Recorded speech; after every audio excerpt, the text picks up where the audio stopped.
Hello बच्चों, कैसे हो। तो आज मैं जो टॉपिक लाया हूँ, जो वीडियो लाया हूँ आप लोगों के लिए, वो है लघुत्तम समापवर्त्य लॉसो और महत्तम समापवर्तक मौसो। लघुत्तम समापवर्त्य एलसीएम, लीस्ट कॉमन मल्टीपल, और महत्तम समापवर्तक हाईएस्ट कॉमन फैक्टर।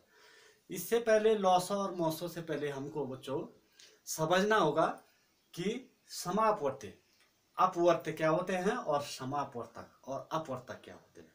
अपवर्त्य और अपवर्तक।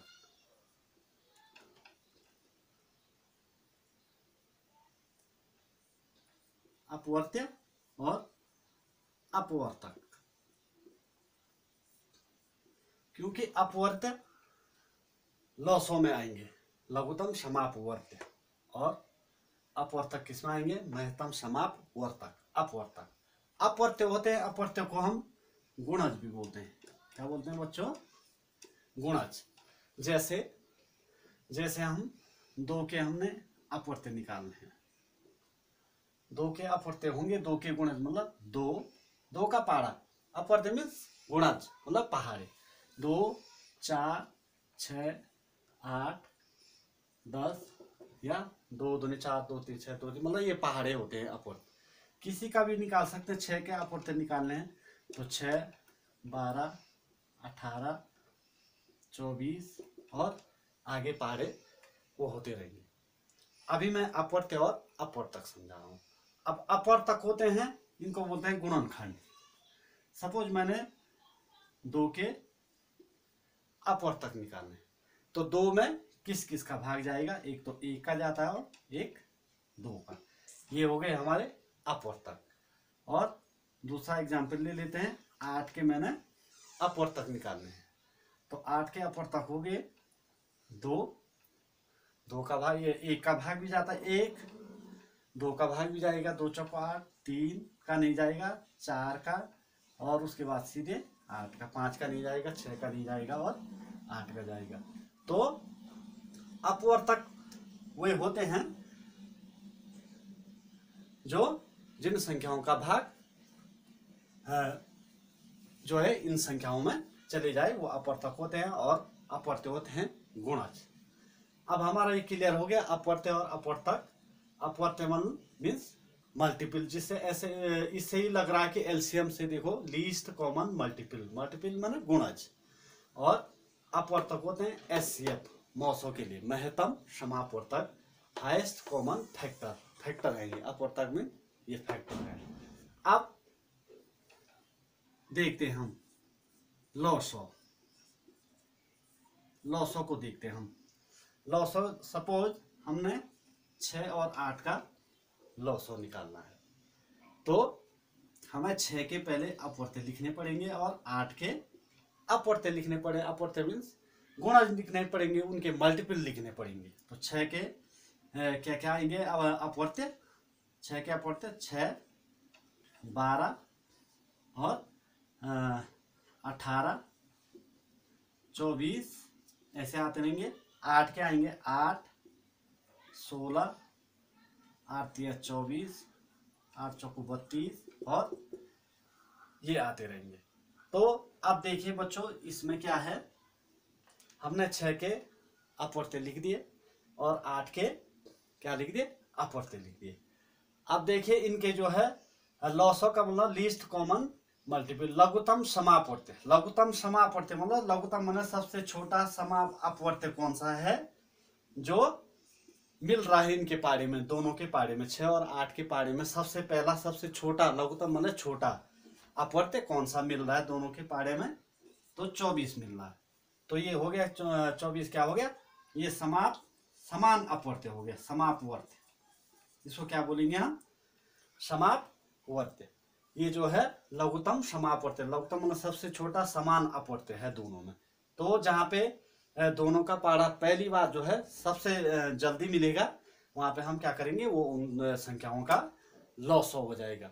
क्या हो जाएगा, लघुत्तम समापवर्त्य। जैसे 6 और 8 का निकाला हमने, तो ये क्या हो गया, इनका 24 जो है, इन दोनों के पारे में जो है सबसे पहले 24 मिल रहा है, तो लघुत्तम सबसे छोटा तो 24 हो गया। लॉसो का मतलब होता है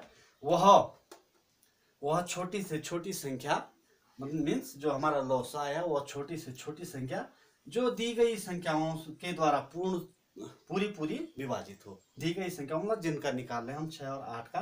ये देखो 6 का भाग भी जा रहा है 6 चौक 24, 8 का भी जा रहा है 8 में 24। तो लॉसो का मतलब वह छोटी से छोटी संख्या जो दी गई संख्याओं को पूर्णतः विभाजित, दी गई संख्याओं के द्वारा पूर्णतः विभाजित हो रही वो लॉसो। अब बच्चों अब हम मौसो करेंगे। लघुत्तम समापवर्त्य लीस्ट कॉमन मल्टीपल हमने कर दिया। अब मौसो महत्तम समापवर्तक, महत्तम समापवर्तक। यहाँ लघुत्तम समापवर्त्य था, अब महत्तम समापवर्तक मतलब मौसो। मौसो में HCF हाईएस्ट कॉमन फैक्टर। अब सपोज हमने बच्चों 8 और 12 के हमने मौसो निकालना है। तो पहले मौसो के लिए मैंने क्या बोला था, अपवर्तक लिखने पड़ेंगे। क्या लिखने पड़ेंगे, अपवर्तक। अपवर्तक मीन्स जिन संख्याओं का भाग इनमें चले जाते हैं। जैसे 8 में 1 का भाग भी जाएगा और 2 का भाग भी जाता है, 2 चौको 8, 3 का नहीं जाता है, 4 का भाग जाता है, 4 दूनी 8। ये इसके फैक्टर हैं, 8 के फैक्टर हैं। 9 का भी नहीं जाएगा, या 5 का भी नहीं जाएगा, 6 का भी नहीं जाएगा, 7 का और सीधे 8 का जाएगा। बच्चों हम 12 के ऐसे अपवर्तक निकालेंगे। इनके जो है फैक्टर लिखेंगे। 12 का जो है किस किस का भाग 12 में जा रहा है। 1 का भाग जाता है और इसके अलावा 2 का 2 6 के 12, 3 का भी जाता है 3 चौको 12, 4 का भी जाता है 4 3 12, 5 का नहीं जाता है, 6 का भी जाता है 6 दूनी 12, 7 का नहीं जाएगा, 8 का नहीं जाएगा, 9 का, 10 का, 11 का, सीधे 12 का। तो अपवर्तक जो है किसी संख्या के जो अपवर्तक होते हैं वो एक और वो संख्या स्वयं में अपवर्तक होती है। चाहे हम 9 लें इनकी जगह तो 1 का भाग भी जाएगा 9 में और 9 का खुद। तो कोई किसी संख्या के अपवर्तक एक और वो संख्या स्वयं में होती है जरूर।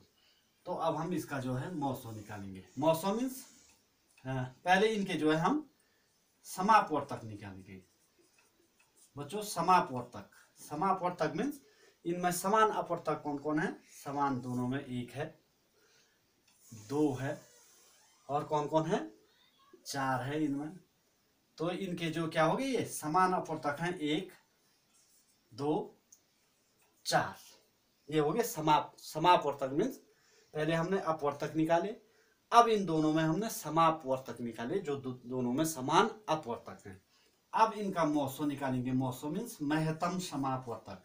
अब महत्तम माने इनमें सबसे बड़ा समापवर्तक कौन सा है, इनमें सबसे बड़ा अपवर्तक कौन सा है। इनमें सबसे बड़ा अपवर्तक 4 है, इसलिए 8 और 12 का मौसो क्या हो गया बच्चों 4 हो गया। क्या हो गया 4 हो गया। अब अगले वीडियो में बच्चों ये समझ में आ गया होगा आपको अपवर्त्य अपवर्तक लघुत्तम समापवर्त्य कैसे निकालते हैं, समापवर्तक कैसे निकालते हैं, समान अपवर्त्य कैसे निकालते हैं और महत्तम समापवर्तक कैसे निकालते हैं। अगले वीडियो में मैं आपको बताऊंगा कि अभाज्य गुणनखंड विधि से लॉस और मौसो कैसे निकालते हैं। तो धन्यवाद।